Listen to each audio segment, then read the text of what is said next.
আল্লাহ রাব্বুল আলামিন বিজয় আসে আস্তে আস্তে। আল্লাহ রাব্বুল আলামিন ধৈর্যশীলদেরকে তিনি ক্ষমতা দেন আস্তে আস্তে। আল্লাহ রাব্বুল আলামিন মুজাহিদদেরকে পৃথিবীর মধ্যে প্রতিষ্ঠিত করেন আস্তে আস্তে। একটু সময় লাগে। যদি আমরা আফগানিস্তানের দিকে তাকাই, আফগানিস্তান যুগের পর যুগ, বছরের পর বছর মার খেতে খেতে অস্থির হয়ে গেছে। আফগানিস্তান ধুলায় মিশে যাওয়ার উপক্রম হয়েছে। আল্লাহ রাব্বুল আলামিন এমনভাবে আফগানিস্তানের মুজাহিদদেরকে তিনি বিজয় দান করেছেন, ওই আফগানিস্তানের মুজাহিদরা এখন বসন্তের ফুল তারা ফুটাইয়ে দিছে। বলেন না সুবহানাল্লাহ। এখন অনেক সমৃদ্ধি, তাদের অনেক উৎপাদন আছে না নাই? এই যে গত বছর অনেকে হজে গেছে, এই বছরও হজে গেছে, তারা হাজী সাহেবদের যে টাকাটা খরচ হয়েছে, খরচ হওয়ার পর অবশিষ্ট যে টাকাটা ছিল, এটা প্রত্যেকটা হাজী সাহেবের হাতের মধ্যে তারা আবার ব্যাক করে দিয়েছে। বলেন না সুবহানাল্লাহ। কত ন্যায় নীতিবান ইসলামী শাসন, কত সুন্দর।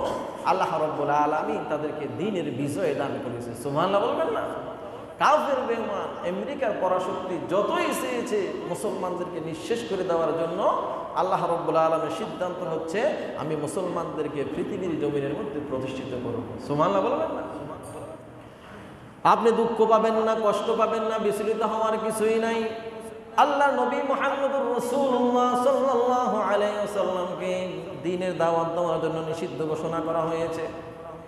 আল্লাহ নবী মুহাম্মদুর রাসূলুল্লাহ সাল্লাল্লাহু আলাইহি ওয়াসাল্লাম এক একজন করে মাত্র 6 জন লোক তিনি ঠিক করলেন। ওই 6 জন লোক মিলে রাতের বেলা তারা দ্বীনের দাওয়াত দেন। কাফের বেঈমানদের ভয়ে তারা বাইর হতে পারে না, ঘর থেকে বাইর হতে পারে না। আল্লাহর নবীর সাহাবীদেরকে এমনভাবে কোণঠাসা করে রাখা হয়েছে, তাদেরকে সামাজিকভাবে বয়কট করা হয়েছে, তাদেরকে রাস্তাঘাটের মধ্যে নামতে দেওয়া হয় না, তাদেরকে ঘর থেকে বাইর করতে দেওয়া হয় না, তাদেরকে বাজারে গিয়ে বাজার করার জন্য সুযোগ দেওয়া হয় না। এমনিভাবে তাদেরকে নজরবন্দি করে রাখা হয়েছে, এমনিভাবে তাদেরকে কষ্ট দেওয়া হচ্ছে। আল্লাহ রাব্বুল আলামিন বলেন, ও আল্লাহর নবী, আপনি শুনে রাখুন, আপনার সাহাবীদেরকে আপনি শুনাইয়ে দেন, আমার সাহায্য আপনাদের জন্য অতি নিকটবর্তী। বলেন না সুবহানাল্লাহ। এত কষ্ট তাদেরকে দিয়েছে, এত দুঃখ যাতনা তাদেরকে দিয়েছে।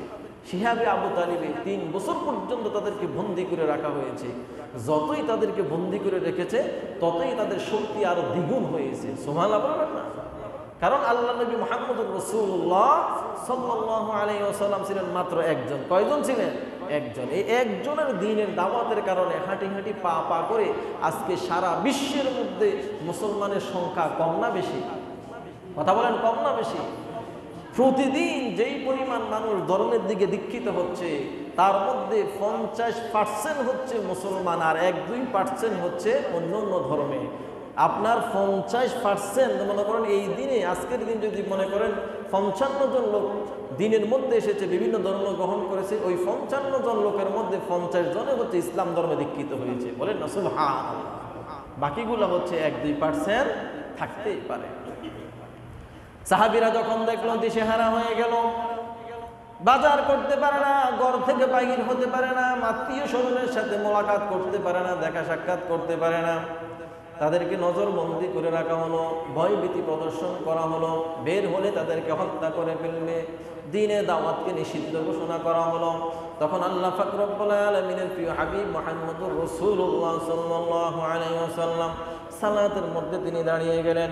কাবার চত্বরে কাবাকে হেলান দিয়ে বসে আছেন, মনটা খুবই খারাপ, আল্লাহর সাহায্য তিনি কামনা করতেছেন। এমন সময় সাহাবীরা এসে বলল, ইয়া রাসূলুল্লাহ, ইয়া হাবিবাল্লাহ, আপনি হাত উঠান, আল্লাহর দরবারে দোয়া করেন, আল্লাহ যেন কাফের বেঈমানদের কবল থেকে আমাদেরকে নিষ্কৃতি দান করেন। বলেন না সুবহানাল্লাহ। আয়াত নাযিল হলো, মাতা নাসরুল্লাহ, আলা ইন্না নাসরাল্লাহি করিব।